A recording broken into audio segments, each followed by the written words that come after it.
Welcome back to the show. नाजरीन, हम calls का सिलसिला वहीं से मुनक़ता करते हैं, वहीं से शुरू करते हैं जहाँ से मुनक़ता हुआ था ब्रेक से पहले। देखते हैं अगले कॉलर कौन है। जी फरमाइए। हेलो, अस्सलाम वालेकुम। वालेकुम सलाम। ये डॉक्टर मलिक साहब बोल रहे हैं? जी जी, आपसे एक छोटा सा सवाल पूछना था। जी फरमाइए। सवाल ये है कि बंदा है वो रिपोर्टिंग पे जाता है ना जिस शहर में, अब वो उस शहर से दूसरे शहर में जाना चाहता है, मूव होना चाहता है, ठीक है। तो क्या ये मैं होम ऑफिस का जो मेन हेड ऑफिस है वहाँ बताना पड़ेगा या रिपोर्टिंग सेंटर पे बताना पड़ेगा? जी आपके कॉल का शुक्रिया। असल में जहाँ पे रिपोर्टिंग के लिए साइन करने करिए जाते हैं, उनको चिट्ठी लिख दें, उनको बता दें कि जी वो जो बंदा है वो बता दें या आप बता दें कि जी मैं वहाँ से अब इस एड्रेस के ऊपर मूव हो रहा हूँ। तो वो ये करेंगे कि जो रिपोर्टिंग है वो उस शहर में कर देंगे जहाँ आदमी मूव हो रहा है। तो उनको वीक 2 वीक पहले बता दें तो मुझे यकीन है वो रिपोर्टिंग चेंज कर देंगे। चूँकि होम ऑफिस की पॉलिसी यही है कि जहाँ पर रहते हैं आपके घर के करीब अगर कोई इमिग्रेशन ऑफिसर है वहाँ पर साइन करना पड़ते हैं या फिर वो लोकल पुलिस स्टेशन पर लगा देते हैं। आपकी कॉल का शुक्रिया। नाज़रीन, अगले कॉलर की तरफ बढ़ते हैं। जी फरमाइए। जी हेलो जी फरमाइए। मलिक साहब, मैंने आपसे पूछना था। मैंने लास्ट ईयर सितंबर में लेक्सी में केस डाला था, ठीक है। तो उसका कोई भी जवाब नहीं आया, कोई लेटर अभी तक नहीं आया। मुझे क्या करना चाहिए, आप बता सकते हैं प्लीज? जी आपकी कॉल का शुक्रिया। अगर आपने रिकॉर्डेड डिलीवरी भेजा था तो आप इंतज़ार ही करें, चूँकि काफ़ी सारे लोग हैं जो अप्लाई करते हैं। जैसे कि आपको पता है स्कीम 2006 में शुरू हुई थी, जिन्होंने 6 में अप्लाई किया उनके 7 में स्टे हो गए, जिन्होंने 7 में अप्लाई किया उनके 8 में स्टे हो गए। तो इस तरह जो लोग काफ़ी अरसे से जिन्होंने अप्लाई किया था बहुत पहले उनके हो गए थे। चूँकि आपने रिसेंटली अप्लाई किया है तो मुझे यकीन है 2-3 महीने में आपका स्टे लग के आ जाना चाहिए। चूँकि वैसे भी ये स्कीम पहले तो इमिग्रेशन वाले कह रहे थे कि मई जून तक ख़त्म हो जाएगी। मेरा अपना भी ख्याल है जून जुलाई तक ये ख़त्म हो जानी चाहिए, तो उससे पहले आपको स्टे मिल जाना चाहिए। बाज़ औक़ात ऐसा होता है वो एक्नॉलेज कर देते हैं और बाज़ औक़ात चूँकि उनके पास काम का बोझ काफ़ी ज़्यादा है और साथ उनके पास डेडलाइन भी है कि फौरी तौर पर इनके डिसीजन केसेस के करने, इस वजह से बाज़ औक़ात वो एक्नॉलेजमेंट नहीं भेजते हैं। तो बहरहाल अगर आपने रिकॉर्डेड डिलीवरी में केस भेजा है और प्रॉपर तरीके से भेजा है, जो जो चीज़ें उनको दरकार होती हैं वो सारी बनाकर भेजिए, तो मुझे यकीन है कि आपके केस का जल्दी फैसला हो जाएगा। कॉल का शुक्रिया। नाज़रीन, बढ़ते हैं अगले कॉलर की तरफ। जी फरमाइए। हेलो, अस्सलाम वालेकुम। वालेकुम सलाम। मलिक साहब, मेरा एक सवाल है। जी जी, मेरी 16 साल के बाद स्टे हुई है परमानेंट, तो मैं नेशनलिटी के लिए कब अप्लाई 1 साल के बाद अप्लाई कर सकता हूँ या क्या सिस्टम होगा? जी आपकी कॉल का शुक्रिया। उसमें 2 शराइत होती हैं। पहली यह है कि आप 1 साल के बाद जब आपको इंडेफिनिट स्टे उसके 1 साल के बाद एप्लीकेशन कर सकते हैं। दूसरी शर्त यह है कि पिछले 5 साल से आप यूके में लीगल तरीके से रहते रहे हों। अब डिपेंड है कि आपने कब एप्लीकेशन की थी इंडेफिनिट स्टे की। जिस दिन आपने इंडेफिनिट स्टे की एप्लीकेशन की थी वहाँ से आपके 5 साल शुरू होते हैं और वहाँ से जब 5 साल पूरे हो जाएँ तो फिर आप नेशनलिटी के लिए अप्लाई कर सकेंगे। आपकी कॉल का शुक्रिया। नाज़रीन, अगले कॉलर की तरफ बढ़ते हैं। जी फरमाइए। जी हेलो। जी फरमाइए। हेलो। जी फरमाइए।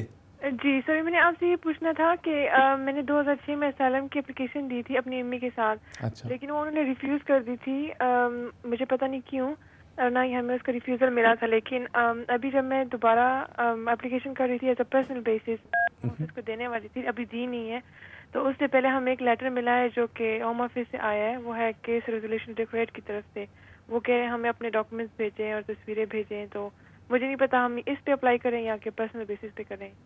जी आपकी कॉल का शुक्रिया। असल में वो लोग जिन्होंने मार्च 2007 से पहले कोई एप्लीकेशन असylum की थी जैसे आपने की, तो आप लेगेसी में आते हैं। ये गवर्नमेंट एक स्कीम निकाली थी जिसमें तकरीबन 5 लाख लोगों को स्टे देना था।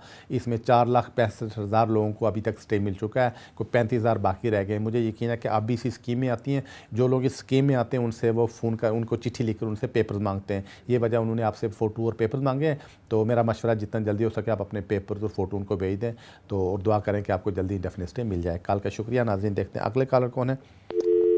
मुझे लगता है ये कॉल ड्रॉप हो गई है। देखते हैं अगले। जी फरमाइए। जनाब, मेरा ये पोस्ट वर्क वीज़ा मिला था दिसंबर में। ठीक है। तो अभी ये पता लगा है कि अप्रैल में 4-1 जनरल कैटेगरी बंद हो रही है। मैं HSMP अप्लाई करना चाहता था बाद में। ठीक है। तो दूसरा सवाल ये है कि मैं किस कैटेगरी में फॉल करूंगा पोस्ट स्टडी वर्क के बाद, अब अप्रैल के बाद। और मेरे बच्चों को मेरे साथ इधर आए, मेरे इस वीज़े की लिमिट में 7 साल हो जाएगी। ठीक है। तो बच्चों को कितना अरसा हो गया? जब ये वीज़ा खत्म होता है तो वो 7 साल वाली कैटेगरी में आ सकता हूँ? तो बच्चों को आए हुए कितना अरसा हो गया है? ये मेरे साथ ही आए थे, 6 महीने कम है, इनको 5.5 साल हुए। ठीक है।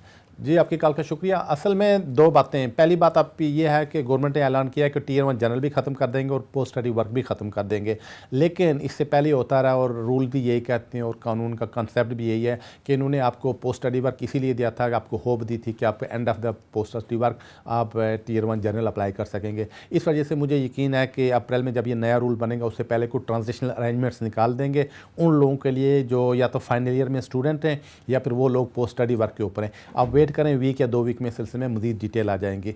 तो दूसरी, जहाँ तक आपके सवाल का ताल्लुक है, दूसरी बात वो ये है कि अगर आप का पोस्ट स्टडी वर्क ख़त्म हो जाता है तो इस वक्त रूल ये है कि आप वापस स्टूडेंट अगर जाना चाहें तो जा सकते हैं। तो जहाँ तक बच्चों का ताल्लुक है, जिस रोज़ आप बच्चों के साथ यहाँ पे 7 साल पूरे कर लें तो आप फैमिली कंसेशन में एप्लीकेशन कर सकते हैं। उसमें शर्त आपकी नहीं है बल्कि बच्चों की, बच्चों को यूके में 7 साल हो जाएँ, चूँकि जो स्कीम थी ये बच्चों की बेस पे थी और बच्चों की बुनियाद पर लोगों को स्टे मिलता रहा है। कॉल का शुक्रिया। नाज़रीन, देखते हैं अगले कॉलर कौन है। जी फरमाइए। जी, मुझे लगता है शायद ये कॉल ड्रॉप हो रही है। जी फरमाइए। अस्सलाम वालेकुम। वालेकुम सलाम। सर, मैं आपसे पूछना चाहता हूँ, मैं आके मेरे पेरेंट्स के लिए मैं वीज़ा अप्लाई किया था, ठीक है। उसमें थोड़ा फॉल्स डॉक्यूमेंट रख दिया था। अच्छा। उसमें वो 320 बोल के वो बैन कर दिया। अच्छा। अभी उसमें मैं ट्रैवल किया तो मेरे को कुछ प्रॉब्लम आएगा आने के टाइम, जाने के वक्त? तो किसने अप्लाई किया था? पेरेंट्स ने? हाँ, पेरेंट्स। तो पेपर आपने दिया था? हाँ, पेपर मैंने दिया। आपका लीगल स्टेटस क्या है यहाँ पे? ब्रिटिश हूँ। जी, आपकी कॉल का शुक्रिया। हाँ, ये कोई फॉल्स पेपर नहीं देते हैं। अब तो इमिग्रेशन वालों ने पहले तो होता था एप्लीकेशन रिफ्यूज़ करते थे, अब ये करते हैं कि 10 साल तक बैन भी लगा देते हैं। तो बहरहाल जहाँ तक आपका ताल्लुक है, आप चूँकि ब्रिटिश नेशनल हैं, अगर आप ट्रैवल करें मुझे नहीं लगता आपके ऊपर कोई फ़र्क पड़ेगा। तो जहाँ तक पेरेंट्स का ताल्लुक है तो उस सिलसिले में आप किसी वकील से मशवरा कर लें, हो सकता है कि आपको अपील का राइट मिले, चूँकि एक केस में हाई कोर्ट ने यह डिक्लेयर किया हुआ है कि ये होम ऑफिस की ड्यूटी है कि वो प्रूव करें कि जो आदमी अप्लाई कर रहा था उसकी इंटेंशन थी डिसेप्शन करने की। अगर उनकी इंटेंशन नहीं थी तो आपने या किसी और ने उनको पेपर दिए तो मुझे लगता है शायद वो किसी वजह से कवर हो सकें। बहरहाल आप किसी अच्छे वकील से मशवरा कर लें ताकि उनके केस में अगर आप अपील कर सकते हैं तो कर लें। आपकी कॉल का शुक्रिया। नाज़रीन, देखते हैं अगले कॉलर कौन है। जी फरमाइए। जी, तो लगता है शायद ये कॉल ड्रॉप हो रही है। जी फरमाइए।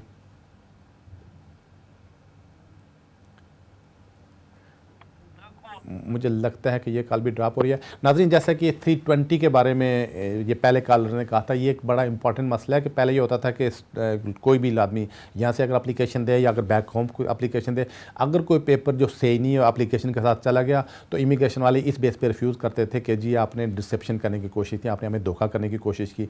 तो अब रूल ये बना दिया गया कि अगर कोई आदमी ऐसी ट्राई करेगा तो ना सिर्फ उसकी एप्लीकेशन ना कर देंगे बल्कि उसको एक सेक्शन 320 लगा कर उनको 10 साल तक बैन कर देंगे। अब 10 साल में यूके में नहीं आ सकते।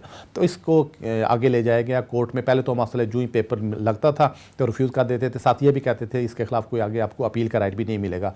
लेकिन एक केस में इसको चैलेंज किया गया, उस केस में फिर डिसीजन ये हुआ कि होम ऑफिस पर उन्होंने ये ड्यूटी जो कोर्ट ने डिक्लेयर किया है कि अगर होम ऑफिस ऐसी कोई एप्लीकेशन रिफ्यूज़ करता है या एंट्री क्लियरेंस ऑफिसर ऐसी कुछ एप्लीकेशन रिफ्यूज़ करता है, उनकी ड्यूटी है कि वो प्रूव करें, कि साबित करें कि आदमी की जो डिसेप्शन था की नीयत थी। नाज़रीन, देखते हैं हमारे अगले कॉलर कौन है। जी फरमाइए।